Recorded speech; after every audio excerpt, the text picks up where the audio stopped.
Hey guys, what's up? Mad Season here, back with another video for you. Is streaming and content creation hard?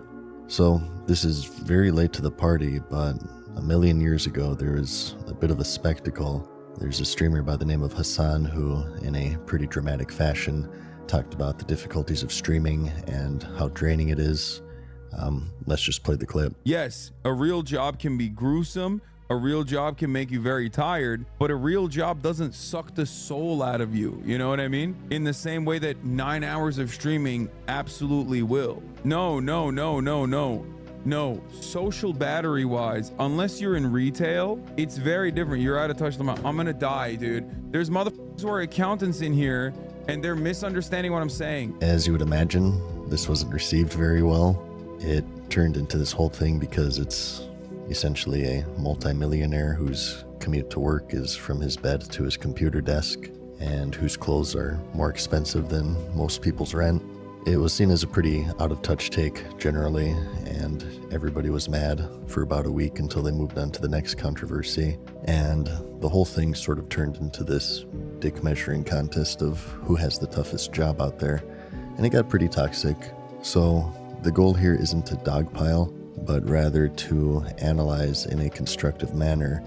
And I wanted to take this into a more broad direction and talk about content creation and mental health in the realm of content creation as a whole. So the first thing to address here is that streaming, video editing, content creation, whatever you want to call it, it's all voluntary. No one is forcing anybody to stream or to make a channel. I think that's a pretty well understood fact. Turning a hobby into a job is a big decision, and you don't need to be on social media to relate to this. This is anything: painting, music, woodworking, photography, I don't know, things you do for fun. Hobbies are hobbies for a reason, and that's because they're optional. If you don't feel like doing it, there's no pressure to do so, and it's always there for you if you feel like it later. But I think what a lot of people underestimate is that when you turn a hobby into a job, you're relinquishing perhaps one of the most important aspects of that hobby, and that's freedom. You no longer have this freedom to where if you don't want to do it, you don't have to. And I think as humans, we sort of tend to try to resist things that we don't want to do. It's a very natural response.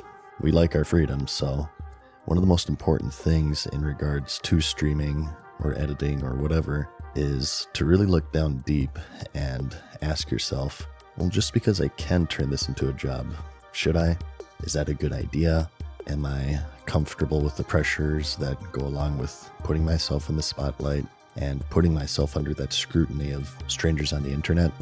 I'm going to go out on a limb here and say that an online influencer having a mental breakdown isn't necessarily the rarest thing in the world. I think the pressure a lot of the time can get to people, and I think that this is more of what Hassan was referring to, in that he was just kind of over dramatic, as streamers tend to be, and lacked nuance, as streamers tend to lack. I think that a lot of the times, unfortunately, people's personalities are just kind of mismatched. You really have to spec into thick skin and the patience, talents in order to do it. So think long and hard if you find yourself in a position to make that transition. And really that goes for anything involving public scrutiny, as there's this aspect of pressure that comes along with it. The next thing I want to talk about is to kind of share my experience and struggles with mental health on social media. For those who know me, this is kind of a rare moment. I'm an extremely private person. In the 10 years I've been doing this, I've rarely ventured outside of the realm of World of Warcraft, let alone my personal life, but I think it's important to mention because I really want to get across to you how I relate to all of this, because I think it'll make it a better video. So here goes. So while you really don't know much about me on a personal level, I'm sure it was pretty easy to tell that in 2021 I was kind of struggling. This was the year where I announced that I was quitting WoW, I wasn't making any more videos, and in general you could kind of tell that my excitement and optimism had been replaced with jadedness, frankly. Yeah, I was pissed. A lot of it had to do with personal stuff. 2021 was the year where someone in my family was struggling with their health, and I was having a really tough time in accepting that and dealing with that, as I'm sure many of you can relate. And for me, editing and content creation had always served as this sort of sanctuary for me, almost, where I could focus on something constructive and fun whenever I'm having trouble. But as you may know, 2021 wasn't the best year for Blizzard, to say the least. It was a year marked by just controversy after controversy, such as Blitzchung, Warcraft 3 Reforged, 2 bad expansions back to back, terrible PR all around, the level boost, which really pissed me off, if you didn't notice. Told you so, by the way. And of course, later, as I was quitting, the sexual harassment lawsuit. So, yeah, it was a bad year, to say the least. I said this in my previous react, but whenever these controversies went down, not just Blizzard, everyone associated with them sort of got this trickle-down effect. I mentioned that I happened to be streaming Classic when the Blitzchung thing happened, and my stream was brigaded by a bunch of people telling me how evil I was for streaming Blizzard games, making videos about Blizzard games, delete your videos, stop your stream, and, all manner of ridiculousness. And my videos too were getting similar comments. And again, this is where having that thick skin trait I mentioned earlier becomes quite useful. And, this is no excuse at all.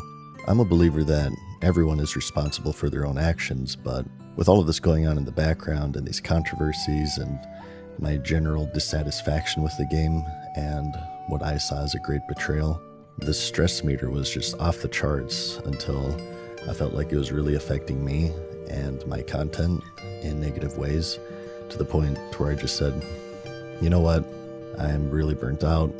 This is negatively affecting my mental health at this point, so I'm done. And from there I kind of went into hibernation. I popped in here and there to post some random videos, but for the most part I was just focusing on my personal matters and trying to get everything back on track, taking care of not only my family but also myself as well, and sort of just healing. Overall, I would say that YouTube and everything has had a very positive influence on me. I love what I do. I'm very grateful to be able to do what I do. But, just like with everything in life, it can't all be sunshine and roses 100% of the time. And I'm very familiar with a lot of the pressures and mental health struggles within the social media sphere and how it can bring a lot of negativity. I think where it can get really bad is a lot of these content creators just get completely consumed by their social media presence, and they kind of lose touch not only with their audience but also themselves. I think a lot of the times they neglect their actual social lives in favor for their social media lives, and replacing the support of real physical friends with online friends, or even their audience. When the parasocial relationship is discussed on social media, more often than not, it's focused on the invested, the viewer. But I absolutely think that content creators are susceptible to this too, not to just any one individual person within their community, but instead their community as a whole, this sort of amalgam of people who interact with their content. They totally lean on them emotionally and in general put far too much weight on relationships that are ultimately built upon shaky and fickle foundations. When you do these things and you open yourself up like that and you share very, very intimate details about your life, you make yourself vulnerable. I think that being able to shrug off online harassment and hate doesn't have to do solely with willpower, but also taking measures to protect yourself. By sharing intimate details in your life, what you're doing is you're giving strangers a say in your life. It's very easy, in fact, to shrug off a personal attack if that person doesn't know you personally. I mean, how can their words have any actual weight? They're just online shit talkers. They're a dime a dozen. But if you overshare and you blur this relationship between content creator and viewer, which should always be entertainment, these people know you much more intimately, and therefore their words have much more weight. This is one of the reasons why I'm so private. It's because social media is just brutal. This video is partly inspired by another one I'm working on, World of Warcraft's Famous and Infamous Players Part 5. And one of the people I'm researching is Wreckful, whom most of you will immediately recognize. I think that there's a lot more to his story than online harassment. Near the end of his life, he really struggled with mental health issues, and the more sociopathic wastes of the internet saw this as an opportunity to attack, which I'm sure didn't do any favors for his mental health. He always came across to me as a pretty sweet and sensitive guy. And, well, here's just an example of how people treat a sweet and sensitive person who's vulnerable. It happens to me every day, you know? Someone's telling me to kill myself in my chat. Like, my life isn't worth living and doesn't improve anyone's life in any way, right? And you like watching me, so you shouldn't tell me that stuff, right? Because I feel like I just want you to know that I'm serious. Like, I want you to know that I'm really affected.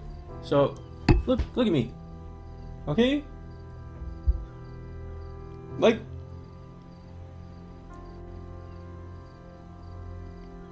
maybe you guys will stop.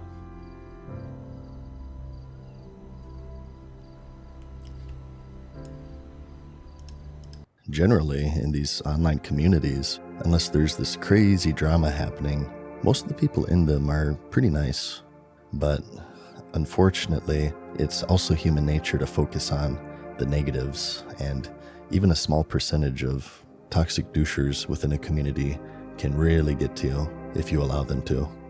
Online anonymity and the lack of fear of getting punched in the mouth really brings out the most cowardly and ruthless traits of people. So when talking about social batteries in the context of social media, understand that every content creator, when they reach a certain size, will get comments like this daily. And I really just want to stress that you have to be able to shrug it off and take these steps to protect yourself, and be careful with what you share, lest you relinquish power to those who would seek to harm you, or I'm sorry, you're just not going to make it. I think that there's a little bit more nuance to it. A lot of the times, influencers share so much because there is something to be gained. Parasocial relationships can be beneficial. The whole sponsorship industry relies upon it. Like, I'm pretty sure Chiefs players don't really care this much about State Farm that they make 400 commercials for it. Humans are weird. If we see someone we're familiar with promoting a product, there's some sort of subconscious tendency for us to buy that thing, even if we know that it doesn't make sense to do so. And beyond sponsorships, the more connected and invested your viewers are to you, the more likely that they'll watch your content to support you, not just emotionally, but financially. Not to give you the impression that everybody has these shady, ulterior motives and they're out to get you and use you. I think that's a pretty unhealthy way to go through life, but it's understood that the more invested the viewer is, the better it is for these influencers. And at the same time, it can totally backfire on them as it makes them more vulnerable. I think that a lot of content creators fail at these steps, which causes a lot of unnecessary pain, or maybe they're simply unable to take these steps in order to tend to themselves. Either one, they've made themselves financially dependent on it, or two, they're just afraid of falling out of relevancy. The world of social media is always on the move. It's push, push, push all the time, and there's a lot of pressure associated with that to keep going, or else you'll just be forgotten. And even taking as much as a week or two off can be enough to drastically hurt a streamer's career, and they know this. So sometimes it's not as simple as just don't stream, as the anxiety of returning to an audience of 50% the size can outweigh the benefits of time off. It can actually cause more stress and make things worse for some people. Again, this is all by choice. Let's reiterate here. I'm not saying that this is necessarily unfair. I'm just saying what happens, but simply quitting slowly but surely over a streamer's career becomes a more and more daunting prospect. During their time dedicated to their online presence, this black hole in their CV grows larger and larger, and a lot of the times they aren't building life skills that are really useful or relevant in today's job market. They're not pursuing an education because they're laser focused on social media. And worst of all, they've attached their value to it while also happening to be in one of the most volatile industries that I can think of personally. Humans are vain by nature. It feels good to have your opinion valued and your voice be heard. And I think that once people get it, their worst fears become losing it. I think you can see this reflected within, of all things, the wrestling industry, which has a disproportionately large amount of depression, drug abuse, alcoholism, self-harm, you name it. You know, these guys are center stage with thousands of people cheering them on, and they're surrounded by fandom and admiration, but eventually everyone's time comes to an end, and you kind of see them desperately trying to hang on to it at 80 years old, pulling their oxygen tanks around the ring. It's sort of like a drug, honestly, and the high that you get from that is inversely proportional to the low that you get from losing it. If you want a good idea of what I'm talking about, you should watch The Wrestler by Darren Aronofsky, which tells the story of a wrestler played by Mickey Rourke who went from the top of the top to rock bottom, and it kind of goes over a lot of the shame, regret, embarrassment, and other emotional struggles that go along with all of that. But getting back to this concept of the social battery, where the more you interact with people, the more drained you feel mentally. While this was dramatized quite a bit here by Hassan, and while streamers and content creators have freedom that people can only dream of, there is this dynamic to consider of, relentless online harassment, the sunk cost fallacy where they dig themselves deeper and deeper into a hole in a constantly moving industry where if they were to quit, they'll be in a much tougher position professionally than somebody who worked a more conventional job. So the end result of all of this and what happens is that they find themselves in this trap where they're really burnt out and they're struggling, but they can't seem to get out of this rut, which 9 of 10 times results in a big blow up or meltdown, or tragically worse. And the worst part is that the more erratic and dramatic they behave, the worse it gets. They get completely dogpiled. These online hate mobs are formed, and I need to point no further than cases like Etika, Hana Kimura, Wreckful, and so on. I think they kind of speak for themselves. People who are vulnerable and need help, who also happen to be in what can be one of the most abusive environments of the modern era. It's in my opinion that social media and society as a whole sort of have this tendency where the more popular or the more famous a person is, that the more deserving they are almost in being ridiculed or abused. I think that this happens for a variety of reasons, some being simple envy of the lifestyle of the celebrity, others taking the willing choice of putting yourself in the spotlight and using that as an excuse to be abusive to a stranger to make themselves feel better. And I think also in the sense of people believing words to be diluted the more popular a person is. For example, saying something incendiary to someone who has 10 million followers isn't going to have the same effect as saying the same thing to someone with 10 followers because, you're just one tiny voice in a sea of endless fandom, so what does it matter? Just say it. Moreover, I think that if a particular person or content creator is at the center of controversy, it's likely that many people are saying similar things, so there's a herd mentality element of, well, everyone else is doing it, so it's okay for me to do it as well. And this just gets out of hand really quickly. And it's really a shame that only after these content creators lose their battles against depression and mental health, everyone's all empathetic, but when it was actually happening, everyone was more than happy to join in on the dog pile because who doesn't like beating a piñata around?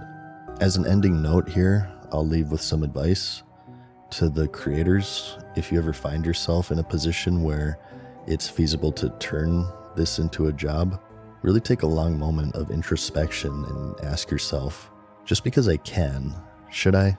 Do I have a thick skin? Things are great now, but what happens when they're not great? Do I have a backup plan? I say that try to remain grounded in your personal life and don't sacrifice too much for your online presence. Be careful with what you share because there are those who can and will use it against you. And don't be pessimistic and try to find the worst in people for sure. But at the same time, just take measures to avoid creating unnecessary vulnerabilities. You know, it's that old saying, hope for the best, but prepare for the worst. I think in doing this, the less reliant you are, in many ways, financially, emotionally, on your social media presence, and the less reliant you are on it, the less pressure you're going to feel, and the more you can focus on just making better content for your viewers. I think everybody benefits, the creator, the viewers, everyone benefits from taking this strategy. But that's about it. Please excuse the lackadaisical editing on this one. I'm going for something a little bit different here. As you can tell by the upload pace on this channel recently, I've really been inspired with a lot of ideas. So much so that I kind of have more ideas than I have time to edit. So every now and then, when I'm not doing the edited stuff, if you guys don't mind, I'd like to do a bit more relaxed project such as this. But let me know what you think. As many of you have seen, I've been kind of experimenting with the direction of the channel lately, so I would like to see what you guys think of all of this. I should also say this is not mental health advice. I am not a mental health expert. I've just been on social media for a long time, and I've seen a lot of content creators come and go, many in dramatic fashion, and I just want to put this out there. I feel like if it has the chance to help people navigate the world of social media a bit more guardedly, to save them some unnecessary turmoil, I think that's worth it. So I just wanted to give you my perspective on it, as an editor at least, but I would also like to see your guys' take on all of this from the perspective of a viewer. So, you know, what do you think as a viewer, the relationship between you and the people you watch? What do they do right? And what do they do wrong? I'd be interested to see. That's about it though. Like the video if you liked it, because I'll see you in the next one. Peace.